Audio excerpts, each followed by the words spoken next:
So చాలా మంది JNTH students అడుగుతా ఉన్నారండి, ఈ గ్రేస్ మార్క్స్ ఎలిజిబిలిటీ లిస్ట్ ఎప్పుడు వస్తుంది, అసలు మా గ్రేస్ మార్క్స్ అప్లై చేసిన పీసీసీఎంఎం ఎప్పుడు వస్తాయి అని చెప్పేసి R22 వాళ్ళు ముఖ్యంగా అడుగుతా ఉన్నారు. వాళ్ళతో పాటు అప్లై చేసిన R18 వాళ్ళు కూడా.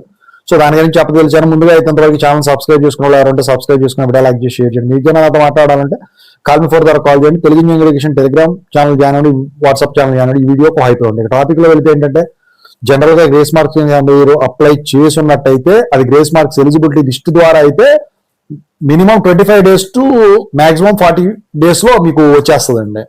అయితే గ్రేస్ మార్క్స్ ఎలిజిబిలిటీ లిస్ట్ అనేది ఒక కౌంటబుల్ నెంబర్ ఆఫ్ స్టూడెంట్స్ అవ్వాలి ప్రతి కాలేజీలో కూడా, అప్పుడు మీకు గ్రేస్ మార్క్స్ అనేవి రిలీజ్ అవుతాయి. అంటే ఓవరాల్ గా అన్ని కాలేజీలు అఫిలియేటెడ్ కాలేజెస్ మీద ఆ గ్రేస్ మార్క్స్ ఎలిజిబిలిటీ సంబంధించిన నెంబర్స్ అన్ని కూడా కౌంట్ కనుక సరిపడా వస్తే మీకు ఈ గ్రేస్ మార్క్స్ ఎలిజిబిలిటీ లిస్ట్ అనేది రిలీజ్ అవడం జరుగుతుంది. ఆల్రెడీ ఒకసారి రిలీజ్ అయింది అంటున్నారు కాబట్టి, దాన్ని అప్లై చేసుకున్నారు కాబట్టి, సో ఇందాక ఏదైతే చెప్పానో ఆ ప్రాసెస్ లోనే మీకు సర్టిఫికెట్లు వస్తాయి. ఓకేనా, అదండి.